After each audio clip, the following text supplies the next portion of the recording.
ഏട്ടൻ്റെ വീടിൻ്റെ തൊട്ടടുത്തായിട്ട് ഒരു അമ്പലമുണ്ട് കേട്ടോ. തോട്ടപ്പുഴ കുടുംബ ദേവീക്ഷേത്രമാണ്. മാസത്തിൽ ഒരിക്കലൊക്കെ ആയിട്ട് അവിടെ പൂജയൊക്കെ ഉണ്ട്. ഇത്തവണത്തെ അവിടെ പ്രത്യേകത എന്ന് വെച്ചാൽ അമ്പലത്തിന് തൊട്ടടുത്തായിട്ട് ഒരു വസ്തുവും അവിടെ ഒരു വീടും ഉണ്ടായിരുന്നു.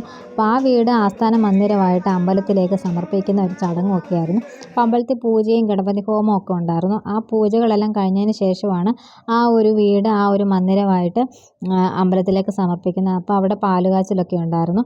അപ്പോൾ അത് കാണാൻ വേണ്ടിയാണ് പോകുന്നത് കേട്ടോ. അപ്പോൾ എല്ലാവരും അങ്ങോട്ടേക്ക് പോയി. ഇവിടുത്തെ പൂജ കഴിഞ്ഞ് നേരെ എല്ലാവരും അങ്ങോട്ടേക്കാണ് പോയത്. അപ്പോൾ കാണാൻ വേണ്ടി ചെന്നപ്പോൾ തന്നെ കാണാൻ പറ്റുന്നുണ്ടായിരുന്നില്ല.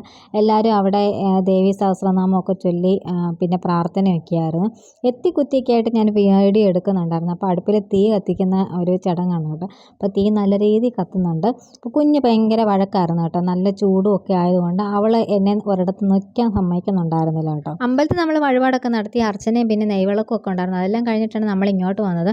ഇവിടെ വന്നപ്പോൾ നല്ല ആൾക്കാരായിരുന്നു. ഇതെല്ലാം കഴിഞ്ഞപ്പോൾ ഞാൻ വിചാരിച്ചു പാല് തിളച്ച് എല്ലാം കഴിഞ്ഞ ശേഷം വല്ല പായസം ഉണ്ടാക്കുമായിരിക്കുമെന്ന്. അപ്പോഴവർ പറഞ്ഞത് ആ സമയത്ത് വെച്ച പാൽ ഇപ്പോഴാണ് തിളച്ച് തൂകിയെന്ന്. നല്ല ചൂട് സമയമായിട്ട് അടുക്കളയിൽ ഒട്ടും നിൽക്കാൻ പറ്റത്തില്ല. അതുപോലെ നല്ല ചൂടായിരുന്നു. പിന്നെ നമ്മൾ ഗണപതിക്ക് വെച്ചിരുന്ന ഗണപതി പ്രസാദമൊക്കെ കഴിച്ചു. പിന്നെ അന്നദാനം ഉണ്ടായിരുന്നു. അമ്പലത്തിൽ ഇവിടെ എപ്പോൾ പൂജ നടത്തിയാലും അന്നദാനം ഉണ്ടായിരിക്കും. ആ സമയത്ത് ഞങ്ങളുടെ വീട്ടിൽ ചോറും കറിയൊന്നും വെക്കത്തില്ല കേട്ടോ. എല്ലാവരും ഇവിടെ ആയിരിക്കും. അപ്പോൾ ഒരുപാട് ആൾക്കാരുണ്ടായിരുന്നതുകൊണ്ട് ഞങ്ങൾ 4ാമത്തെ പന്തിക്കാണ് ഇരുന്നത് കേട്ടോ. അപ്പോൾ ഈ ഒരു ഞായറാഴ്ചയും ഇങ്ങനെ അങ്ങ് പോയേ.